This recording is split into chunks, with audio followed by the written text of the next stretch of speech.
Assalamualaikum warahmatullahi wabarakatuh. Pertama, alhamdulillahil alamin wa bihi nasta'in ala umuri dunya waddin. Assalatu wassalamu ala asyrafil anbiya'i wal mursalin wa ala alihi wa sahbihi ajmain. Amma ba'du. Bapak-bapak yang dirahmati Allah, pertama alhamdulillahirrahmanirrahim, marilah kita senantiasa dan selalu merasakan rahmat Allah dalam kehidupan ini, selalu merasakan jasa Allah dalam kehidupan ini, sehingga kita bisa mengakui dan mengucapkan alhamdulillah dalam segala hal. Alhamdulillah. Yang kedua, salat dan salam kita haturkan kepada Rasulullah sallallahu alaihi wasallam. Judul kita hari ini adalah salat nafilah antara sunnah dan bid'ah. Kita di bulan Safar. Sebentar lagi ada salat Rebo' Qasan. Kita akan nilai apakah ada salat Rebo' Qasan atau tidak. Karena salat Rebo' Qasan ini untuk mengangkat bala. Balanya udah 6 bulan ya, udah 7 bulan. Nah. Jadi salat nafilah antara sunnah dan bid'ah. Kenapa? Karena ada perbedaan dalam cara membolehkan satu ibadah. Ada yang berprinsip ibadah itu syaratnya ittiba, dicontohkan. Tapi yang lain ibadah itu syaratnya disyariatkan, walaupun tidak dicontohkan tapi sunnah dilakukan. Berbeda. Hari ini kita akan bahas salat nafilah. An-nafilah dalam bahasa Arab ma yaf'aluhu al-insan mimma la yajib alaih, yang dilakukan oleh manusia namun tidak wajib. Nafilah. Nafilah secara bahasa az-ziyadah, tambahan. Jadi secara bahasa menambah sesuatu yang tidak wajib, nafilah. Dalam ayat disebutkan wa minal laili fatahajjad bihi nafilatan lak. Nafilah di sini berarti tambahan. Secara istilah al-ibadah, secara umum nafilah adalah ibadah allati laisat bi fardin wala wajibin, tidak fardu, tidak wajib. Dalam madhab Hanafi dibedakan antara fardu dan wajib. Dalam madhab lain sama, wajib semua sama. Laisat bi fardin wala wajibin. Fahiya al-ibadah az-zaidah, ibadah tambahan ala ma huwa lazim, tambahan terhadap sesuatu yang wajib. 3. Sunnah muakkadah, nafilah. Mustahabbah, nafilah. Tatawwu'at, nafilah juga. Ghairu muaqqatah. Jadi an-nafilah bisa jadi sunnah muakkadah, selalu dilakukan Rasulullah tapi tidak wajib. Al-mustahabbah di sini al-mandub, sunnah sama. At-tatawwu ini yang mau silahkan. At-tatawwu, sukarela.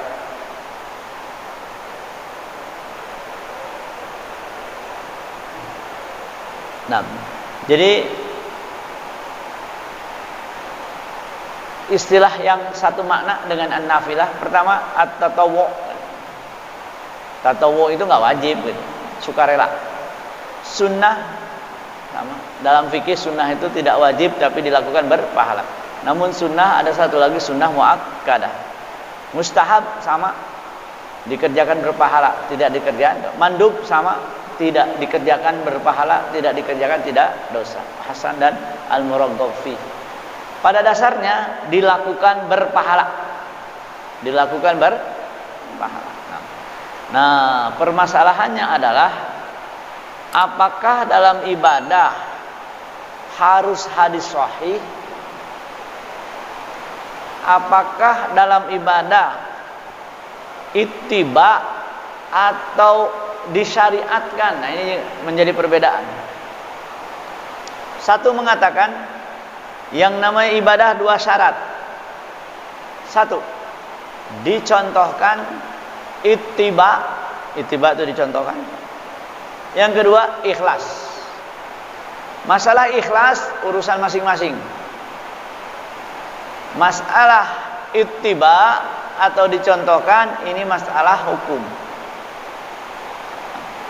Yang lain mengatakan tidak perlu ittiba, tapi cukup disyariatkan walaupun tidak dilakukan, akan tetapi tetap berpahala walaupun tidak dicontohkan.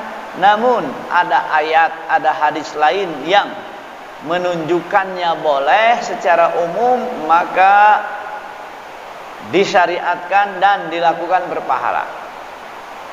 Yang satu mengatakan harus ada contohnya, harus ittiba. Yang satu mengatakan kalaupun tidak dicontohkan tapi sesuai, tapi ada hadis umum, disebut disyariatkan. Tidak dicontohkan tapi ijma, disyariatkan gitu. Makanya terjadi perbedaan menilai tentang ibadah atau sholat-sholat nafilah. Pertama, yang disepakati istikharah sepakat, istisqa sepakat, sholat minta hujan ya. Isyraq, nah ini sholat duha pas di pagi hari setelah matahari terbit, jeda sebentar di awal waktu sholat duha, namanya sholat isyraq. Awabin, biasanya sholat duha agak siang sedikit ketika matahari udah panas. Tarawih biasa rawatib 12 yang kita kenal, sebelum subuh 2, qabla duhur 4, ba'da duhur 2, asar tidak ada, ba'da maghrib, ba'da isya. Sebut sholat tahajud jelas sepakat. Taubah sepakat. Hajat, nah sholat hajat madhab 4 sepakat. Cuman fatwa Saudi tidak ada sholat hajat. Kenapa? Hadisnya dhaif kata Saudi ya, kata majelis fatwa di Saudi. Khusuf gerhana, duha juga ada yang mempermasalahkan. Tapi madhab 4 sepakat. Kenapa? Karena di akhir hayat Rasulullah tidak sholat duha. Jadi ada riwayat begini, kami melihat Rasulullah sholat duha seakan-akan tidak akan ditinggalkan, tapi di akhir hayat Rasulullah meninggalkan sholat duha seakan-akan tidak akan dilakukan lagi.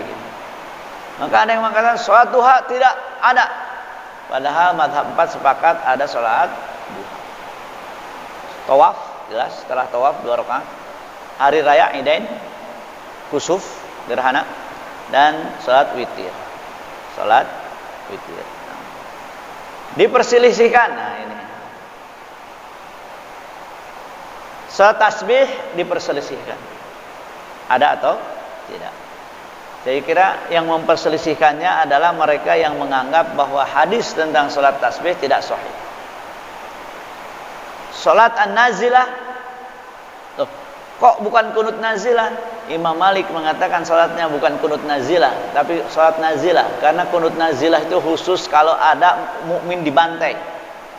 Kalau ada wabah tidak ada kunut nazilah Imam Malik. Yang ada sholat nazilah.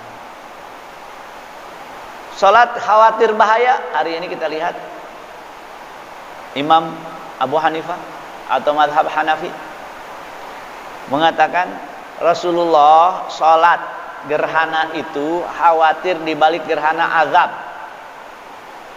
Maka seluruh fenomena alam kalau kita takut bahaya di baliknya, sholat 2 rakaat. Termasuk gempa, kemudian selesai kita sholat 2 rakaat. Khawatir ada gempa susul. Jangan ketika gempa kita sholat, jangan. Nah, unsul fil qabri atau unsu. Jadi kalau di masyarakat saya di Garut, kalau hari ini ada yang meninggal, tadi siang misalkan, maghribnya itu sholat 2 rakaat. Apa? Meringankan yang dikubur. Namanya unsu fil qabri atau unsu lil qabri. Unsu itu menghibur. Rebokasan, nah sebentar lagi. Nisfu Sya'ban, sholat Lailatul Qadar. Kenapa? Karena perbedaannya, satu mengatakan doif nggak boleh, yang lain mengatakan doif boleh. Yang parah lagi, yang lain mengatakan walaupun hadisnya hadis maudhu, tetap boleh jadi dalil untuk disyariatkannya sholat sunnah.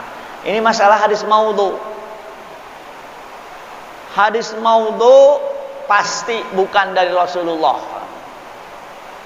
Yang menarik lagi nanti, salat rebokasan bukan berdasarkan hadis, tapi berdasarkan ilham para ulama. Nah, ini masalah. Sumber hukum ada nggak ilham para ulama? Nggak ada. Termasuk salat rebokasan. Bahkan Tebu Ireng itu mengatakan sholat rebokasan bid'ah. Kenapa nggak ada? Ada keterangan sholat dari mana ini? Ini berdasarkan ilhamnya para wali. Ilham para wali? Kalau dari sisi usul fikih nggak boleh. Nah, kita dari sisi dalil. Nah, hadis sahih, istikharah, istisqa, tarawih, rawatib, tahajud, taubah, khusyuk, dianggap dhaif, tasbih dan hajat.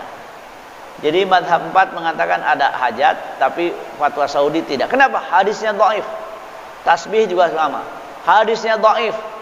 Namun saya lihat mazhab 4 mengatakan ada yang namanya salat hajat, ada namanya salat tasbih. Nah, nomor 3 ini masalah. Berdasarkan hadis maudhu, bahkan bukan hadis lagi, yaitu apa? Ilham para wali. Pertanyaannya, ilham para wali enggak, sumber itu hadis atau Quran. Anjarimakumullah. Kemudian unsu fil qabri tadi sudah, bahwa sholat ini dipastikan bukan berdasarkan hadis, tapi berdasarkan, kalaupun hadis maudhu, hadis maudhu itu tidak boleh jadi landasan hukum. Disyariatkan karena hadis maudhu tidak boleh, jelas tidak boleh. Namun banyak sekali sholat berdasarkan hadis maudhu dan dibolehkan. Ini unsu fil qabri, raghaib. Raghaib itu salat 2 rakaat di malam Jumat pertama bulan Rajab. Pahalanya diantaranya mensyafaati 700 orang yang sudah divonis masuk neraka. 2 rakaat saja. Syahid kalah itu. 700 orang. Saya nggak punya saudara sampai 700. Nisfu Sya'ban sama masalahnya. Rebokasan, nah ini juga sama. Nah, saya tulis nomor 4 berdasarkan akal. Maksudnya tidak ada hadis secara langsung, tapi ada dalil secara tidak langsung.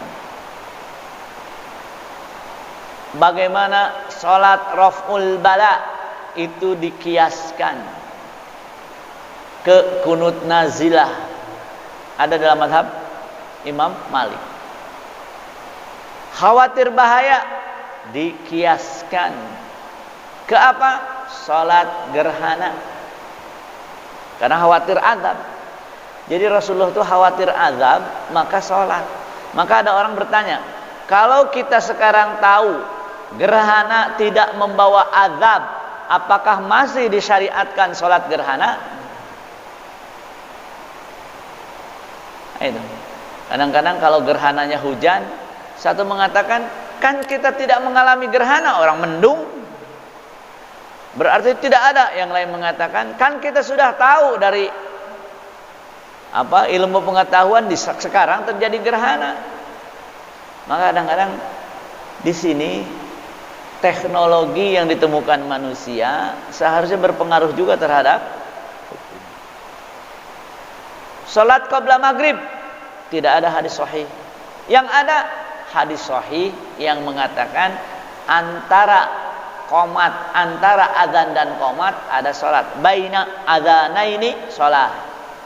Berarti maghrib azan, setelah itu qomat, antara keduanya salat, maka ada qabla maghrib. Isya sama. Isya tidak ada hadis Rasulullah salat qabla isya. Yang ada antara dua azan dan qomat ada yang namanya salat. Baina adzanaini salat. Maka qabla maghrib, qabla isya, qabla asar itu diperselisihkan. Satu mengatakan yang namanya hadis umum tidak bisa dipakai, yang lain mengatakan hadis umum boleh dipakai untuk menentukan sebuah ibadah seperti qabla isya, qabla maghrib dan qabla asar. Maka sebagian masjid kalau isya Allahu akbar langsung qomat. Langsung qomat. Bahkan menganggap qabla isya itu bid'ah, qabla maghrib bid'ah, qabla asar bid'ah. Nah, saya kira tidak tepat karena memang permasalahannya ada perselisihan dalam hal apa? Bolehkah ibadah ditentukan dengan yang namanya al-qiyas? Al-qiyas itu contoh, tidak ada qabla maghrib tapi ada hadis umum, itu kan termasuk al-qiyas dalam ibadah. Al-qiyas dalam ibadah. Nah, madzakumullah. Nah, ini penting. Hukum fikih tidak ditetapkan dengan hadis maudhu. Apa itu hadis maudhu? Dipastikan bukan hadis. Dipastikan bukan hadis. Apa itu hadis dhaif? Kemungkinan besar, bukan pasti, kemungkinan besar bukan dari Rasulullah, tapi masih mungkin dari Rasulullah.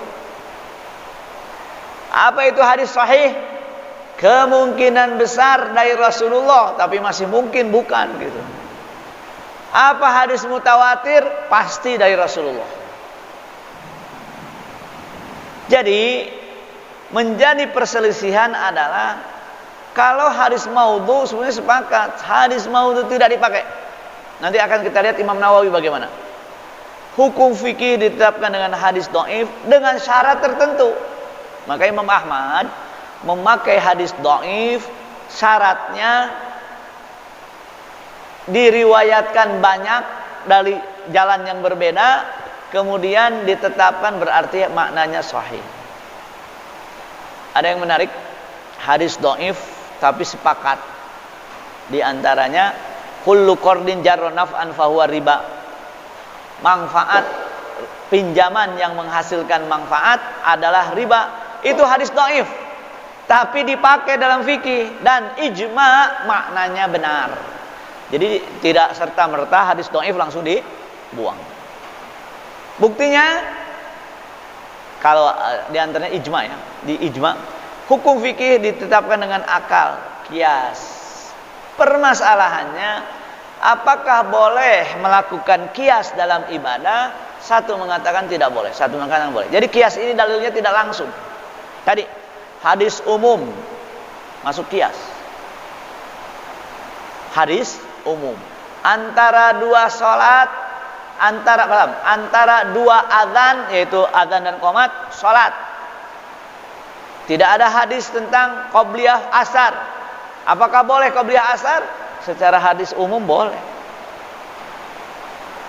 Paling tidak kita paham kenapa satu mengatakan tidak boleh, kenapa satu mengatakan tidak, mengatakan boleh. Sekarang kita masuk beberapa hal. Salat tasbih. Diriwayatkan dari Ibnu Abbas anna Rasulullah sallallahu alaihi wasallam da'ahu ila salatiha marratan kulla yaumin, sekali dalam sehari, au kulla jum'atin, satu hari dalam setiap Jumat setahun minggu, au kullu syahrin, atau setiap bulan, au kulla sanatin, sekali setahun, au fil umri marratan, paling tidak satu kali seumur hidup.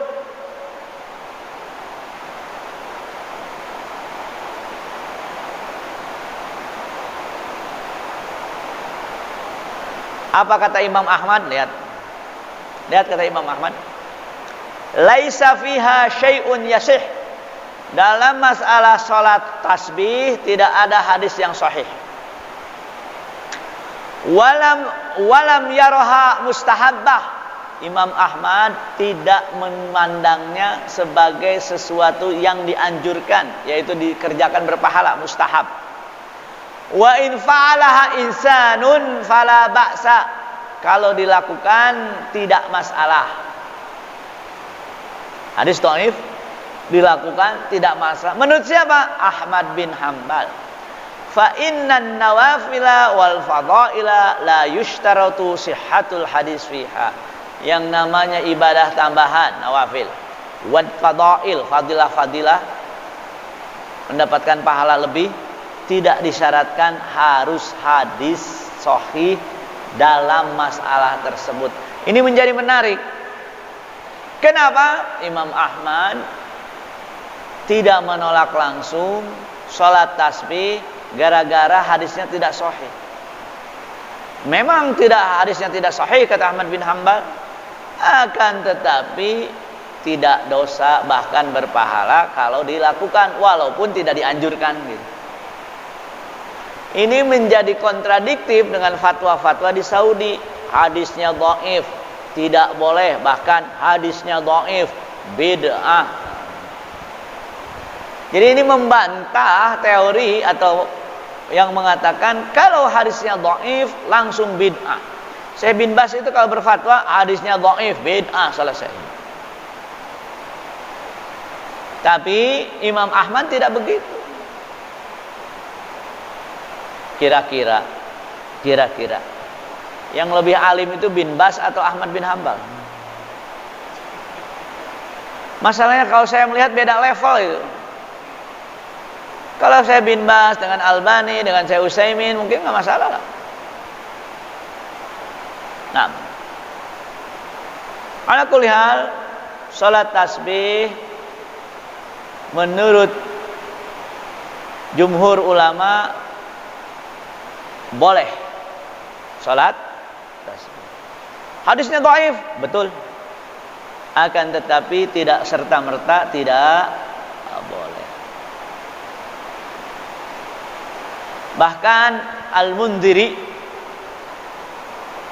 menyebutkan bahwa sejumlah ulama mengatakan hadis ini sahih. Maka salah satu perbedaan pendapat adalah karena beda menilai hadis. Karena beda menilai. Nah, terus boleh atau tidak? Paling tidak Ahmad bin Hanbal silahkan dilakukan. Salat tasbih. Kemudian salat untuk mengangkat ta'un. Nah, ini menarik. Karena kita sedang dalam keadaan itu.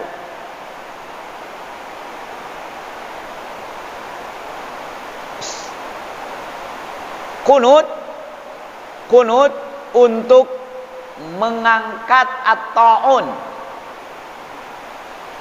Ta'un itu penyakit menular, tapi kenanya bareng, meninggalnya banyak, breg gitu. Makanya kenapa ta'un tidak masuk Madinah dan Mekah, COVID-19 masuk Madinah dan Mekah? Tidak selamanya ta'un itu wabah. Tidak semua wabah itu ta'un. Maka saya bertanyakan apa arti ta'un? Kenapa Ibnu Qayyim mengatakan 3 arti ta'un? Kenapa kalau COVID-19 itu ta'un, kenapa masuk Mekah Madinah? Padahal hadisnya sahih, ta'un tidak masuk Mekah Madinah. Padahal yang kena COVID di Mekah Madinah termasuk yang paling banyak di kota-kota 4 kota terbesar, yaitu diantaranya Madinah dan Mekah. Jadi ta'un ini sebenarnya lebih rendah daripada COVID. Makanya kalau kena ta'un syahid, apalagi COVID. Gitu ya. Nah, sekarang kunut untuk wabah. Hanafiyah, madhab Hanafi, Asy-Syafi'iyah, madhab Syafi'i, alal mu'tabad istihbabul kunut fis shalah li sarfi ta'un. Dianjurkan, disunahkan melakukan kunut nazilah ketika ada ta'un.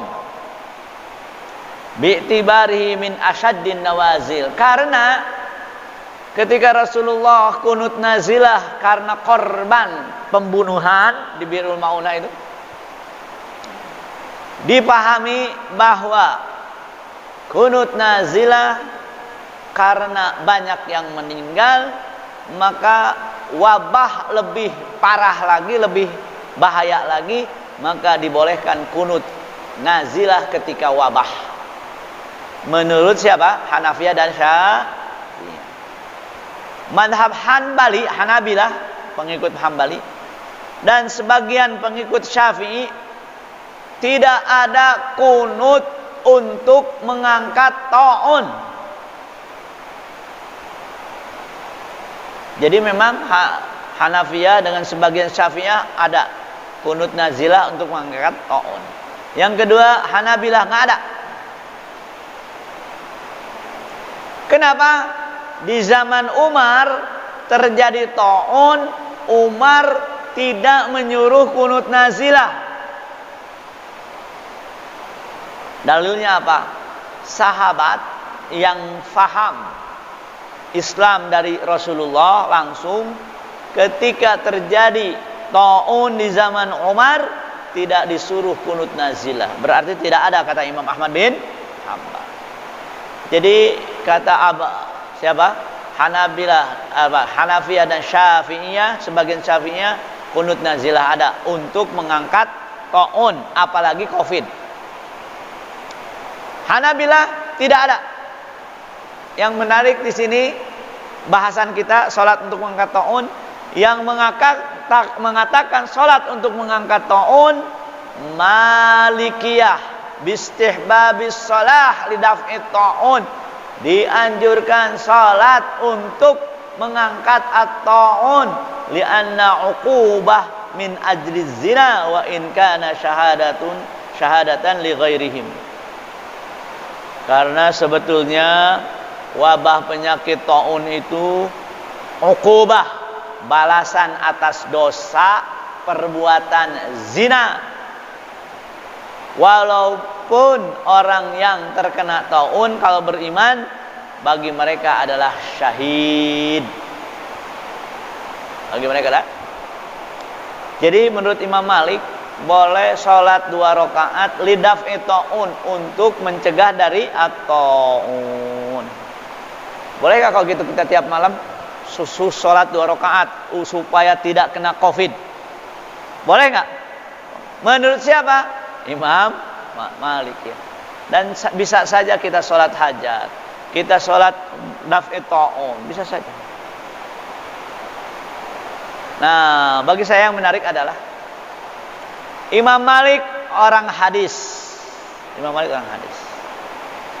Tapi membolehkan salat untuk mengangkat ta'un wabah walaupun tidak dicontohkan oleh Nabi. Nah, ini menjadi ini gimana? Kenapa? Katakan ulama sekarang pokoknya nggak ada hadis sahih nggak boleh. Pokoknya hadis dhaif jebret nggak boleh.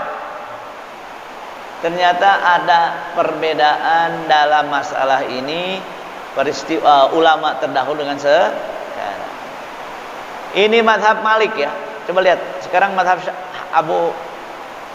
Salat ketika takut peristiwa alam.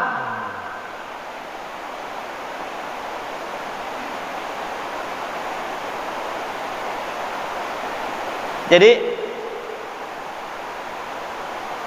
siapa yang membolehkan? Mazhab banyak yang membolehkan, cuman sifat bolehnya seperti apa? Saya baca. Karahatuha makruh. Ini menurut Imam Malik makruh. Yang kedua, tidak disyariatkan berjamaah, tapi disyariatkan sholat sendiri-sendiri. Yang ketiga, disyariatkan sendiri-sendiri, tapi kalau sholat berjamaah boleh, walaupun tidak sunnah katanya. Jadi subhanallah, Anda tidak sunnah tidak otomatis bid'ah ini. Boleh walaupun tidak sunnah. Keempat, disyariatkan berjamaah seperti sholat gerhana. Pendapat Hanabilah.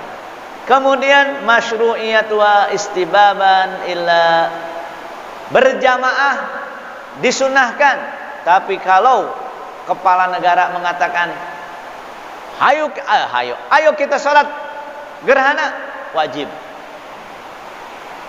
Afan, bukan sholat gerhana, sholat khawatir bahaya dari peristiwa alam.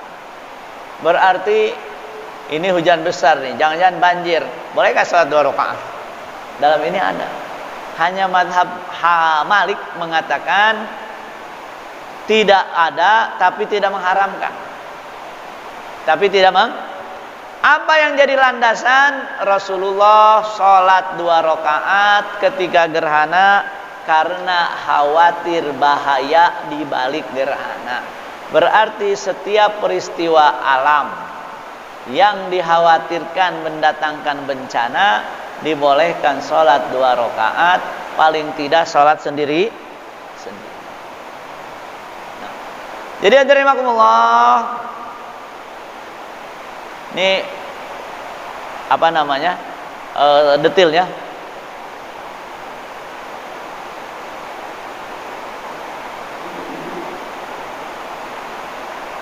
Ini masalah kunut nazilah ya, kunut nazilah. Nah, kemudian ini sholat rebok kasan.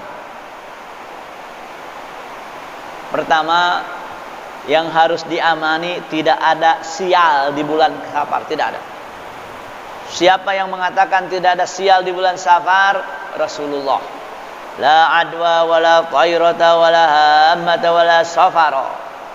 Wala safara itu tidak ada sial di dalam bulan Safar. Ini hadis sahih, diriwayatkan Muslim.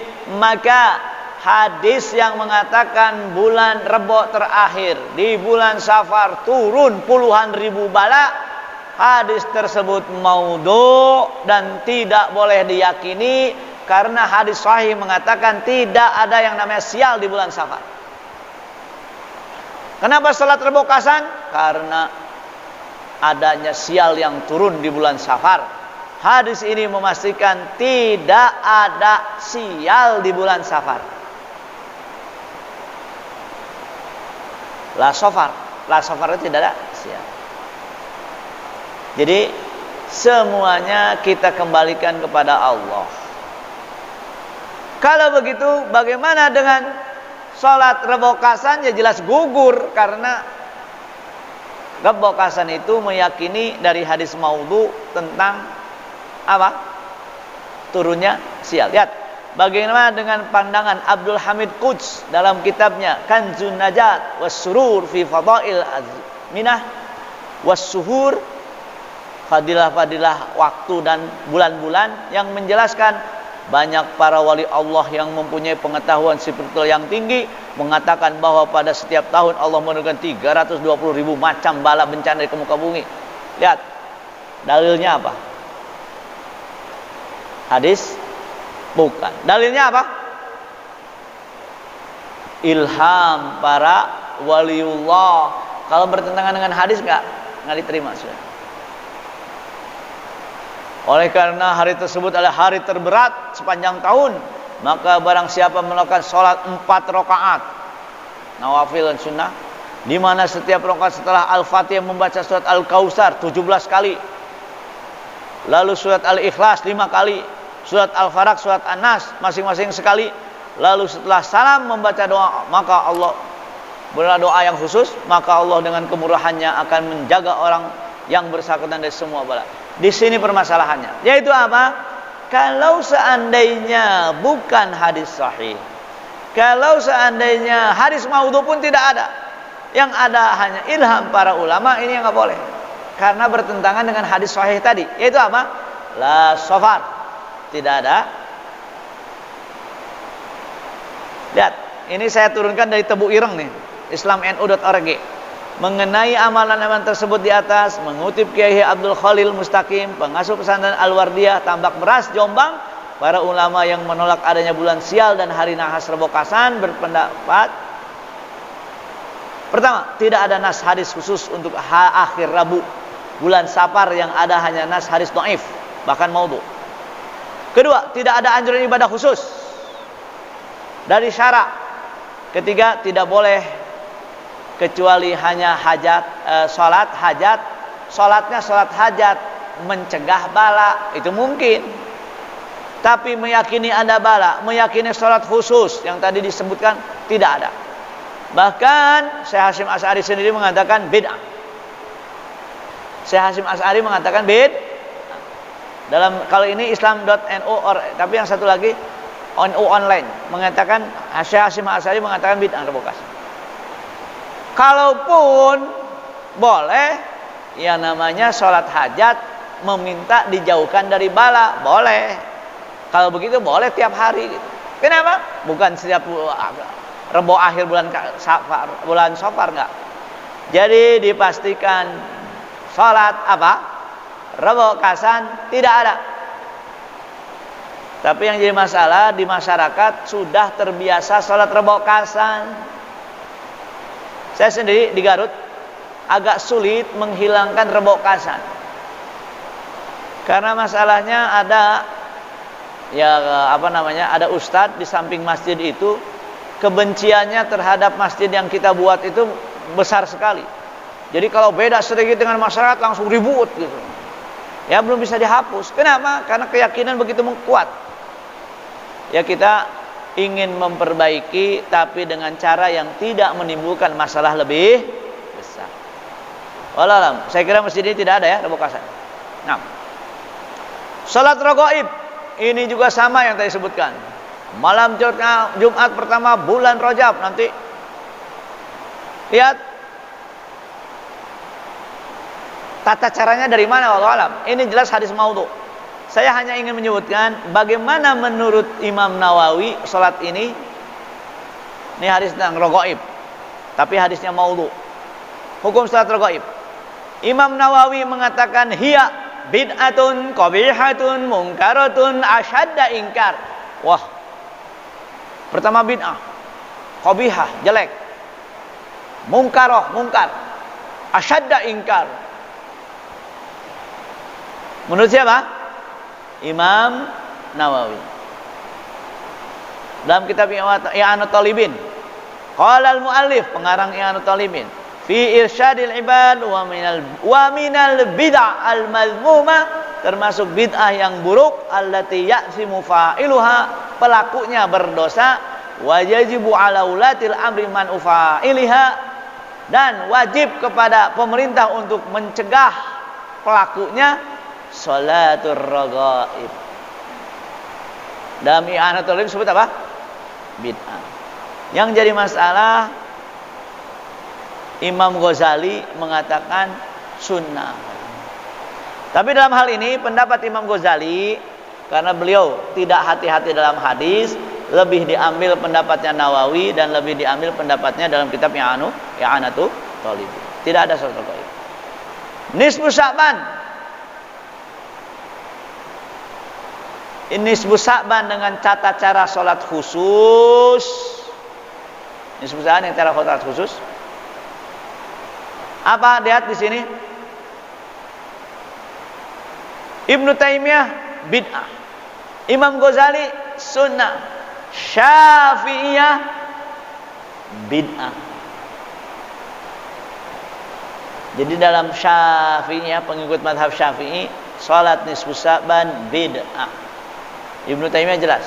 Namun Imam Ghazali mengatakan sunnah. Terus bagaimana? Dalam hal ini saya lihat sekali lagi Imam Ghazali dalam pendapat seperti ini lemah, karena Imam Ghazali memakai hadis maudhu dan tidak hati-hati dalam hadis. Imam Ghazali bukan ahlu hadis, Imam Nawawi yang ahlu hadis. Bahkan di sini menarik, qad ankara asy-Syafi'iyah, pengikut mazhab Syafi'i tidak setuju dengan salat nisfu Sa'ban. Tata cara khusus nisfu. Saya kira ini yang bisa saya sampaikan. Jadi pastikan dulu bahwa salat yang kita lakukan, salat nawafil, disyariatkan. Jangan sampai udah capek kita melakukan, nggak disyariatkan, ya bubar, nggak ada pahalanya. Kalau ikhlas itu memang urusan dari diri masing-masing. Saya secara fikih yang tepat itu bukan ittiba, yang tepat itu disyariatkan. Disyariatkan. Tadi Imam Malik, Imam Ahmad, Imam Abu Hanifah ternyata hadisnya tidak sahih, tapi disyariatkan, gitu kan? Berarti pelajaran pentingnya tidak dalam fikih, tidak serta-merta kalau dhaif langsung nggak boleh, nggak. Tapi kalau hadis maudhu memang langsung nggak boleh. Hadis maudhu. Nah, saya kira ini yang bisa sampaikan. Mudah-mudahan Allah memperbaiki niat kita, dan mudah-mudahan kok nggak pulang, hujan, daripada hujan jadi nggak dapat pahala. Kenapa? Karena nggak pulang bukan mau ikut pengajian, hujan. Nah, ada pertanyaan nggak?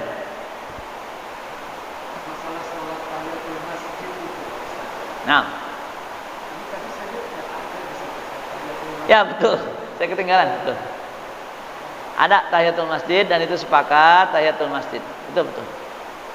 Itu termasuk yang disepakati tahiyatul masjid. Memang ada beberapa salat yang nggak disebutkan ya. Seperti salat tuhur 2 rakaat setelah wudu gitu kan. Memang ada beberapa hal yang tahiyatul masjid ada. Namun tahiyatul masjid itu pertama pastikan masjid. Karena ada mushola itu masjid. Ini masjid. Tapi ada beberapa hal yang enggak masjid. Contoh mushola di pom bensin. Nah itu saya kira bukan masjid. Bukan masjid itu. Pastikan masjid. Yang kedua, kalau berbarengan dengan qobliyah saja. Duhur langsung qobliyah, itu menggantikan salat tahiyatul masjid. Maghrib langsung qobliyah, itu menggantikan tahiyatul masjid sudah. Boleh digabung. Ada yang lain? Tidak ada? Saya gini yang bisa sampaikan, hadirin rahimakumullah, marilah kita bijak dalam kalimat al-masyru'iyah, disyariatkan. Karena sekali lagi tidak serta-merta hadis dhaif langsung gugur, enggak. Bahkan membid'ahkan gara-gara dianggap hadis dhaif itu adalah menurut saya pribadi kesalahan. Kenapa? Karena Imam Madhab 4 tidak begitu juga. Sikapnya tidak Tadi kita lihat Imam Malik, Imam Abu Hanifah, Imam Ahmad bin Hanbal, bahkan Imam Syafi'i sendiri seperti itu. Barakallahu li wa lakum. Billahi taufiq wal hidayah. Assalamualaikum warahmatullahi wabarakatuh.